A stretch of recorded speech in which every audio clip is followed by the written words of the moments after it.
दोस्तों ये कहानी एक ऐसी लेडी टीचर की जो अपने एक स्टूडेंट के प्यार में पड़ जाती है और उसे पाने के लिए वो किसी भी हद तक जा सकती है। ये स्टूडेंट इस टीचर को बिल्कुल भी पसंद नहीं करता है क्योंकि इसकी ऑलरेडी एक गर्लफ्रेंड है, लेकिन ये लेडी टीचर इस लड़के को अपने वश में करने के लिए क्या क्या दावपेच खेलती है, चलिए देखते हैं। तो कहानी की शुरुआत होती है एक प्यारी सी स्टूडेंट जेमी को दिखाते हुए, जो अपनी क्लास टीचर को एक गिफ्ट देती है क्योंकि आज उनका कॉलेज में आखिरी दिन था। जेमी टीचर से पूछती है कि आपकी जगह आप कौन यहाँ पे आने वाला है। इस पर वो उसे बताती है कि अब तुम सभी बच्चों को पढ़ाने के लिए टीचर मॉली आने वाली है, जो कि बहुत ही इंटेलिजेंट और काफी अच्छी है। अब ये दोनों बात कर ही रही होती है कि इतने में ही यहाँ मॉली भी आ जाती है, जिसे प्रिंसिपल पूरा कॉलेज दिखाती है। तभी मॉली की नजर ग्राउंड में खेल रहे एक लड़के डैनी पर पड़ती है, जिसे देखते ही वो उस पर फिदा हो जाती है। लेकिन वो ये नहीं जानती थी कि डैनी जेमी का बॉयफ्रेंड है और ये दोनों एक ही क्लास में पढ़ते हैं। इसके बाद हम डैनी को जेमी के साथ देखते हैं, जहाँ ये दोनों अपनी आने वाली रिलेशनशिप एनिवर्सरी को लेकर काफी एक्साइटेड थे क्योंकि इस दिन ये दोनों पहली बार इंटीमेट होने वाले थे। इसके बाद हम जेमी के डैड को देखते हैं, जो बस पूरा दिन घर में रहकर पबजी खेलते रहते हैं, जबकि जेमी की मॉम डबल शिफ्ट करके घर का पूरा खर्चा उठाती है, जिस वजह से जेमी के पेरेंट्स के बीच हमेशा से ही झगड़ा रहता है। जेमी को भी ये सब बिल्कुल अच्छा नहीं लगता, लेकिन वो अपने डैड से कुछ भी कह नहीं सकती थी। अगले दिन क्लास में मॉली अपने बारे में सभी स्टूडेंट्स को बताते हुए लगातार डैनी को ही देखती रहती है। साथ ही वो उसे क्लास खत्म होने के बाद एक्स्ट्रा क्लास लेने के लिए भी कहती है क्योंकि उसे डैनी पढ़ाई में काफी कमजोर लग रहा था। इस पर डैनी भी मॉली की बात मान जाता है और उसे एक्स्ट्रा क्लास लेने के लिए राजी हो जाता है। इसी दौरान मॉली उसे अपने पास बैठाती है और उससे कहती है कि अगर तुम्हें अच्छे कॉलेज में एडमिशन लेना है तो तुम्हें कल से ही क्लास लेना शुरू कर देना चाहिए। दरअसल ये सब मॉली की एक चाल थी, वो ये सब डैनी के करीब आने के लिए कर रही थी, लेकिन डैनी उसे कल के क्लास के लिए मना कर देता है क्योंकि कल उसकी और जेमी की रिलेशनशिप एनिवर्सरी थी। ये सब सुनकर मॉली को बिल्कुल भी अच्छा नहीं लगता। फिर जब डैनी यहाँ से जाने लगता है तभी मॉली उससे उसका फोन नंबर ले लेती है। अब घर आने के बाद भी मॉली का पूरा ध्यान डैनी पर ही होता है और अब वो सोचने लगती है कि आखिर कैसे जेमी और डैनी को अलग किया जाए। तभी उसके दिमाग में एक आइडिया आता है और वो अगले दिन जानबूझकर जेमी को असाइनमेंट में सी ग्रेड देती है, जिसे देखकर जेमी को बहुत बुरा लगता है। अब वो क्लास खत्म होने के बाद मॉली के पास जाती है और उसे कहती है कि मैं एक मिडिल क्लास फैमिली से हूँ और मुझे अच्छी यूनिवर्सिटी में एडमिशन लेने के लिए अच्छे ग्रेड्स की जरूरत होगी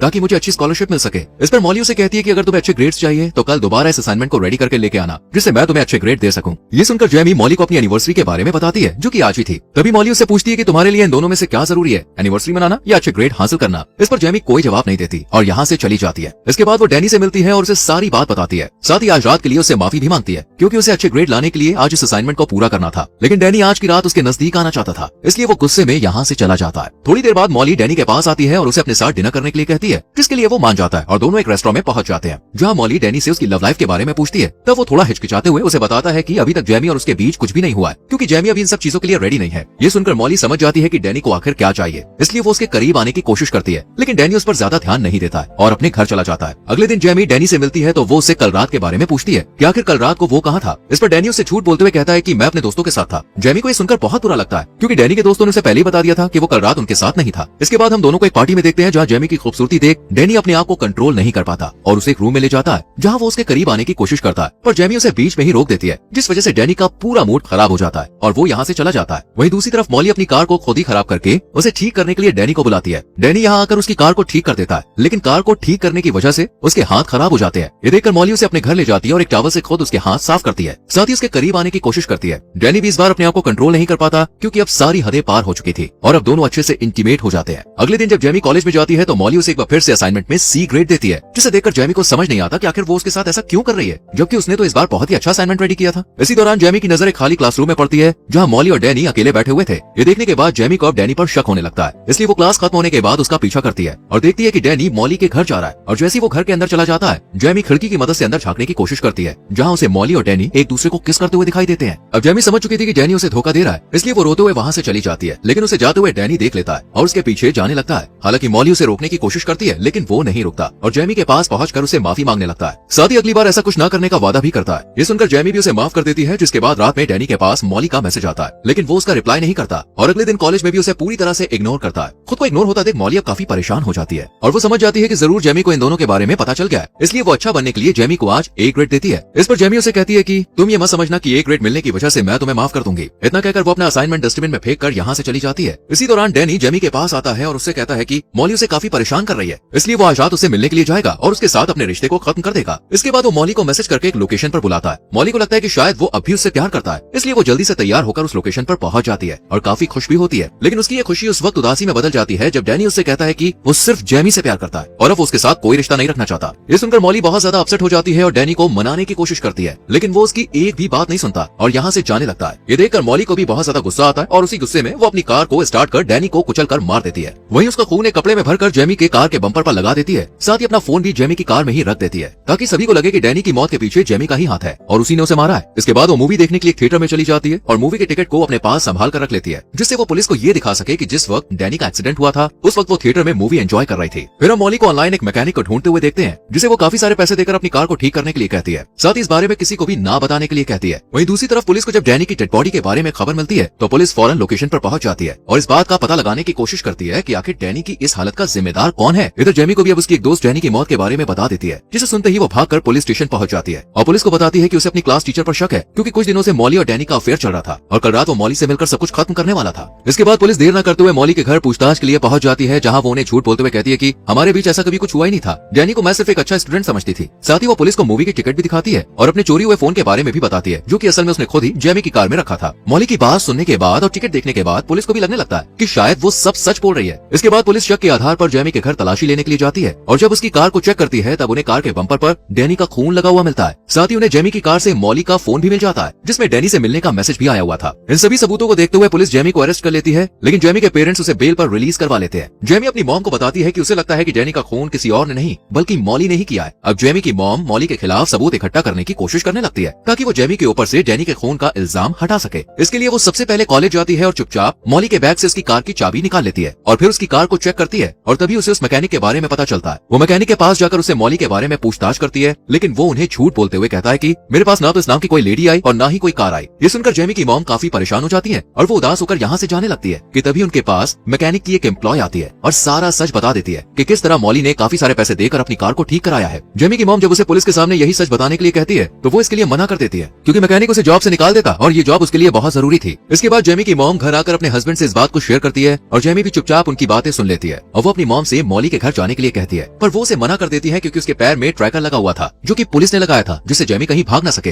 हालांकि इस वक्त तो जेमी अपनी मॉम की बात सुन लेती है, लेकिन रात में जब इसके पेरेंट्स सो जाते हैं तब ये अकेले ही मॉली के घर पहुंच जाती है और अपने फोन में रिकॉर्डिंग ऑन कर लेती है ताकि मॉली की सच्चाई रिकॉर्ड हो जाए। लेकिन उसका ये प्लान फेल हो जाता है क्योंकि मॉली को जल्द ही पता लग जाता है कि वो रिकॉर्डिंग कर रही है, इसलिए वो उसके हाथ से फोन छीन लेती है और गुस्से में आकर सारा सच उगल देती है कि हाँ उसने डैनी को मारा है और अब वो जेमी को भी मार देगी। इसके बाद वो जैसे ही चाकू उठाकर जेमी को मारने के लिए आगे बढ़ती है तभी पुलिस वहाँ पे आ जाती है और पुलिस यहाँ आई थी उस ट्रैकर की वजह से। दरअसल जेमी जब अपने घर से बाहर निकली थी तभी पुलिस ने उसके पैर में बंधे ट्रैकर की मदद से उसे ट्रैक करना शुरू कर दिया था, जिसके बाद पुलिस जेमी को रिहा कर देती है और मॉली को अरेस्ट कर अपने साथ ले जाती है।